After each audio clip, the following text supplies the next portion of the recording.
Hello दोस्तों, स्वागत है आपका स्पार्क कोचिंग सेंटर में। तो गाइज आज हम पढ़ेंगे 12th क्लास की हिंदी, जिसका जो बुक है वो सेकंड बुक है, यानी कि जो इसकी अंतरा 1 थी वो आपने 11th क्लास में पढ़ी होगी। आज हम पढ़ेंगे अंतरा 2। अध्याय है आपका तीसरा, जिसमें आपके दो पार्ट हैं। पहला है यह दीप अकेला और मैंने देखा एक बूंद। तो गाइज ये इसका पार्ट 1 है, इसका पार्ट 2 बहुत जल्द अपलोड कर देंगे। ये अभी आपकी बुक फर्स्ट है, इसकी बुक सेकंड और बुक थर्ड भी हमें करवानी है, ठीक है। तो गाइज ये मेरा फ़ोन नंबर है 8178988103। आप इस नंबर पे कॉल करके पीडीएफ रिलेटेड अगर आपको कोई भी इश्यू हो तो आप इस नंबर पे कॉल कर सकते हैं और बिल्कुल जानकारी प्राप्त कर सकते हैं। साथ ही साथ गाइज मैं आपको बता दूं कि हम यहाँ पर आपको जैसे हिंदी करवा रहे हैं, ठीक उसी प्रकार पॉलिटिकल साइंस, ठीक है, हिस्ट्री, जियोग्राफी, इंग्लिश और भी अलग अलग सब्जेक्ट लाइक आपका फिजिकल एजुकेशन है, ठीक है, होम साइंस एंड इकोनॉमिक्स इत्यादि सारे सब्जेक्ट के आपको यहाँ पर नोट्स प्रोवाइड करवाए जा रहे हैं। आप पे जो भी सब्जेक्ट्स हों आप उसके अकॉर्डिंग चैनल पे विजिट कर सकते हैं, प्लेलिस्ट पे विजिट कर सकते हैं और प्लेलिस्ट को पूरा वॉच कर सकते हैं जो भी आपको वीडियो देखनी है। तो अभी तक आपने चैनल को सब्सक्राइब नहीं करा है तो सब्सक्राइब कर लें, ताकि जब आफ्टर 12th भी हम यहाँ से आपको बहुत सारी चीज़ें पढ़ा सकें, लाइक बीए का, ठीक है, और भी जैसे जो बच्चे एमए कर रहे हैं तो एमए का भी हम पढ़ा सकते हैं, ठीक है। तो मतलब कि कहने का मतलब ये है कि आपके लिए ये वाला चैनल बहुत ज़्यादा बेनिफिशियल है अगर आप 12th क्लास में या फिर आफ्टर 12th है, क्योंकि यहाँ पर आपको पूरा स्पोकन इंग्लिश कोर्स भी मिलता है।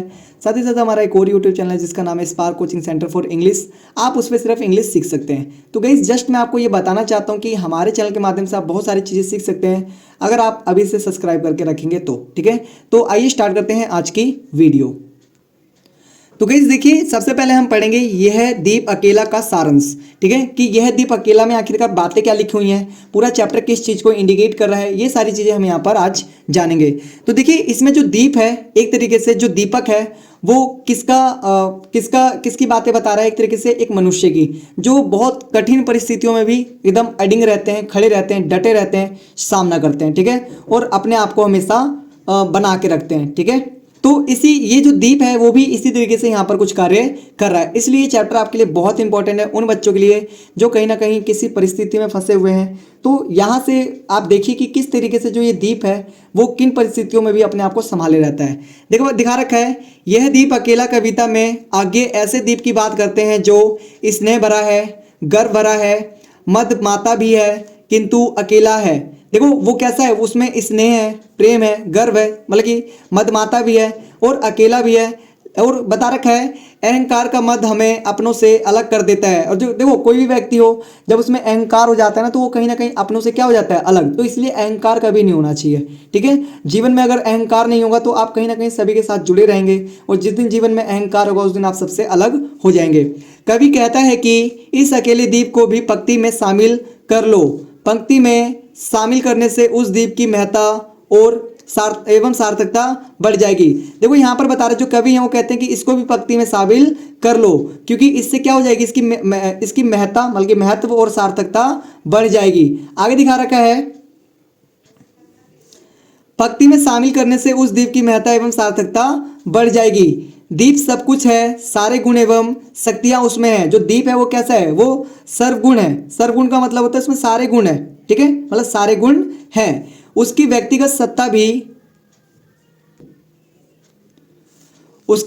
सत्ता भी कम नहीं है, फिर भी पंक्ति की तुलना में वह एक है, एकाकी है। दीप का पंक्ति या समूह में विलय ही उसकी ताकत का, उसकी सत्ता का सार्वभौमिकरण है। मतलब कि बता रखा है जो दीप है वो जब तक अकेला रहता है तो क्या दिक्कत होती है, उसको अकेला रहेगा तो मतलब वो हारा सा रहेगा, ठीक है। लेकिन अगर वो पंक्ति के साथ जुड़ा रहेगा तो कहीं ना कहीं उसका क्या हो जाएगा, उसका सार्वभौमिकरण हो जाएगा, मतलब कि उसके पास एक सत्ता टाइप का कुछ बन जाएगा, मतलब ताकतवर हो जाएगा, ऐसा यहाँ पर बताया गया है। उसके लक्ष्य एवं उद्देश्य का सर्वव्यापीकरण है। ठीक यही स्थिति मनुष्य की भी है। ठीक यही स्थिति किसकी है, मनुष्य की भी।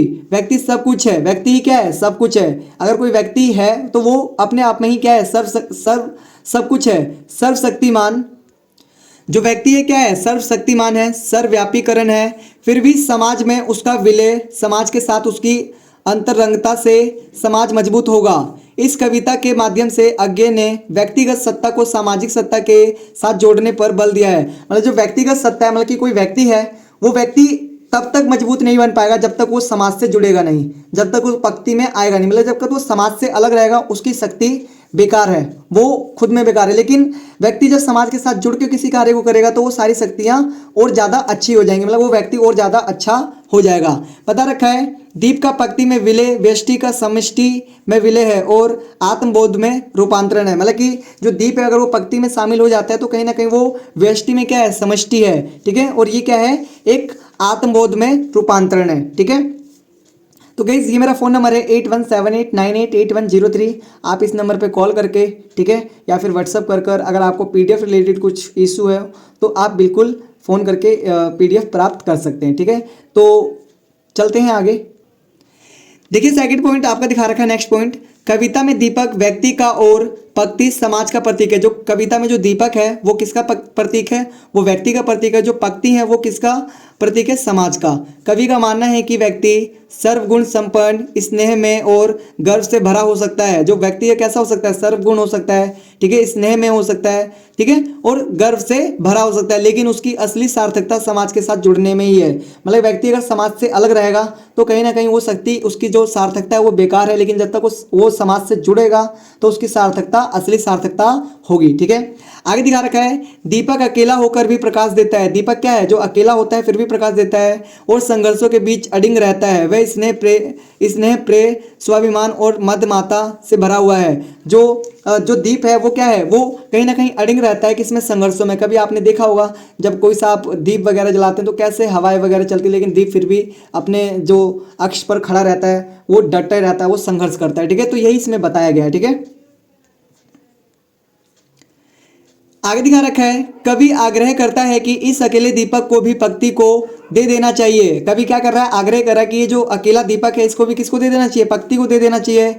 जब एक प्रतिभावान व्यक्ति समाज से जुड़ता है तो न केवल उसका अपना महत्व बढ़ता है बल्कि वह पूरे समाज का कल्याण और विकास का कारण बनता है। देखो एक व्यक्ति है, उसमें तुम्हें पता है कि उसमें लो है, वो चीज़ें दिखती हैं वो चीज़ें, लेकिन एक व्यक्ति ऐसा हो जो कहीं ना कहीं इन बहुत सारी चीज़ों से गुण से भरा हो, सर्वगुणी हो, अगर वो कहीं ना कहीं समाज से जुड़ता है तो उसका महत्व तो बढ़ता है, साथ ही साथ किसका महत्व बढ़ जाता है, समाज का, और समाज का कल्याण भी होता है। समझ में आ गई बात, चलिए आगे।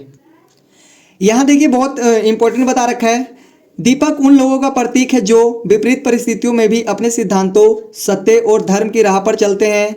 वह जिज्ञासु, प्रबुद्ध और सदा जागरूक रहने वाला है। मतलब जो यहाँ पर जो दीपक है वो किसकी बात कर रहा है, उन व्यक्तियों की बात कर रहा है जो कहीं ना कहीं विपरीत परिस्थितियों में भी अपने सिद्धांतों से नहीं हटते, सत्य पर रहते, सत्य की राह पर चलते और धर्म की राह पर चलते हैं, और वह जिज्ञासु और प्रबुद्ध तथा सदा जागरूक रहने वाला होता है, ठीक है।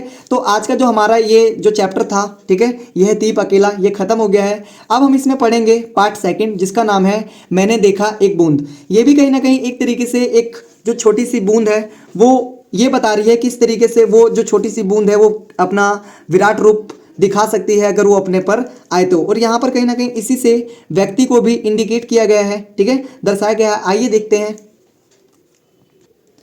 देखिए आइए अब देखते हैं, इसको पढ़ते हैं, ठीक है। बता रखा है मैंने देखा एक बूंद कविता में आज्ञा ने समुद्र से अलग प्रतीत होती बूंद की क्षण भंगुरता को व्याख्यायित किया है। मतलब यहाँ पर बताया कि जो समुद्र की छोटी सी बूंद है वो उससे अलग हो गई है, उसका यहाँ पर एक प्रतीक बताया है, ठीक है, कि बताया कि ये भी समुद्र का क्या है, एक प्रतीक है। ये क्षण भंगुरता बूंद की है, समुद्र की नहीं। बूंद क्षण के लिए ढलते सूरज की आग से रंग जाती है। मतलब कि जो छोटी छोटी बूंदें होती हैं जब सूरज ढल रहा होता है तो कहीं ना कहीं उसके जो बूंद होती है उसके रंग बदलते रहते हैं, ठीक है। क्षण भर का ये दृश्य देखकर कवि को एक दार्शनिक तत्व भी दिखने लग जाता है। और जो जो जो क्षण भर का ये जो दृश्य होता है इसी को देखकर जो कवि है उसको क्या दिखता है, यहाँ पर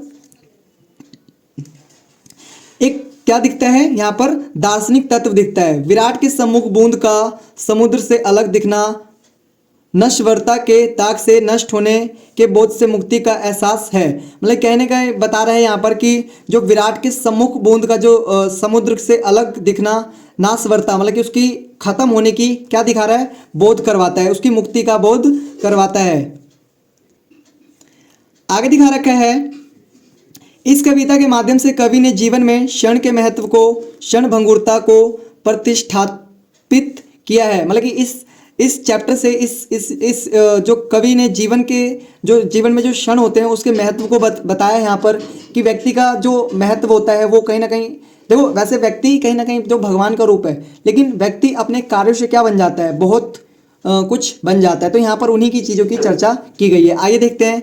देखिए बता रखा है, यह कविता सूक्ष्म से विराट की यात्रा का प्रतीक है। मतलब ये कविता किसका प्रतीक है कि सूक्ष्म से विराट का, मतलब कि एक छोटी सी चीज कैसे बन गई, बहुत ज्यादा विराट बन गई। कैसे, देखो कवि एक छोटी सी बूंद को देखकर चिंतन करता है और उसमें छिपे व्यापक सत्य को पहचानता है। बूंद बूंद साधारण दिखती है पर वह समुद्र से जुड़ी है, यानी छोटी इकाई में भी अपार शक्ति और व्यापकता समाई होती है। देखो बूंद जो है वो बेशक छोटी सी दिखती है, लेकिन उसमें भी कहीं ना कहीं समुद्र वाली शक्तियां छुपी होती है। ठीक है, ऐसा यहाँ पर बताया गया है। कवि बताता है कि प्रकृति की हर छोटी वस्तु किसी बड़े तंत्र का हिस्सा है, उसका अस्तित्व अकेला नहीं बल्कि समष्टि से जुड़ा हुआ है। कह रहे हैं, कवि कहते हैं कि प्राकृतिक में जो भी चीज़ें, चाहे वो छोटी हो चाहे बड़ी हो, उसका कहीं ना कहीं बहुत बड़ी चीज़ से उसका नाता है। ऐसा कवि ने यहाँ पर बताया है। आगे देखिए बता रखा है, कविता मानव जीवन का भी संकेत देती है। जैसे बूंद अपने स्रोत से अलग होकर भी उसी का अंश रहती है, वैसे ही मनुष्य समाज और सृष्टि से जुड़ा रहता है। देखो जैसे यहाँ पर जो कविता में जो बूंद होती है वो समुद्र से अलग होकर भी समुद्र का क्या होती है, हिस्सा होती है। उसी तरीके से ठीक मनुष्य भी क्या होता है, समाज से अलग हो जाए चाहे सृष्टि से अलग हो जाए, लेकिन मनुष्य क्या रहता है, उसका हिस्सा रहता ही है। ठीक है, अहंकार और अलगाव की भावना हमें सीमित कर देती है, जबकि समर्पण और एकात्मकता हमें व्यापक बनाती है। कवि यह भी दर्शाता है कि विनम्रता में ही वास्तविक महानता है। छोटी सी बूंद भी अपने गुणों से समुद्र की पहचान कराती है। देखो कहीं ना कहीं जो देखो व्यक्ति होता है, व्यक्ति पता कैसे लगता है कि ये व्यक्ति ये है, ये व्यक्ति भगवान का अंश है, क्योंकि उसमें कुछ वैसे गुण होते हैं। तो जो पानी की जो बूंद होती है ना, उसमें भी कोई कहीं ना कहीं ऐसे गुण होते हैं जो उसको समुद्र की पहचान करवाती है कि कहीं ना कहीं इसमें भी वो चीज़ समुद्र में है। जैसे आप समुद्र के पानी में कलर देखेंगे, वैसे ही जो बूंद होती है उसमें भी कलर होता है। तो ये सारी चीज़ें बता रखा है कि इंसान जो है वो कहीं ना कहीं किसका रूप है, जो सृष्टि में जितनी भी सारी चीज़ें हैं वो कहीं ना कहीं भगवान के ही रूप हैं। ठीक है, ऐसा यहाँ पर बताया गया है। तो गाइस इसका जो महत्वपूर्ण प्रश्न है वो आपको पार्ट 2 में मिलेगा। ठीक है, और पार्ट 2 बहुत जल्द अपलोड कर देंगे। मेरा फ़ोन नंबर है 8178988103। आप इस पर कॉल करके अगर आपको PDF रिलेटेड या फिर कुछ अदर इश्यूज आ रहे हों तो आप बिल्कुल कॉल कर सकते हैं और इन्फॉर्मेशन गेन कर सकते हैं। ठीक है, तो मिलते हैं फिर नेक्स्ट वीडियो में। तब तक के लिए टाटा बाय बाय, जय हिंद जय भारत।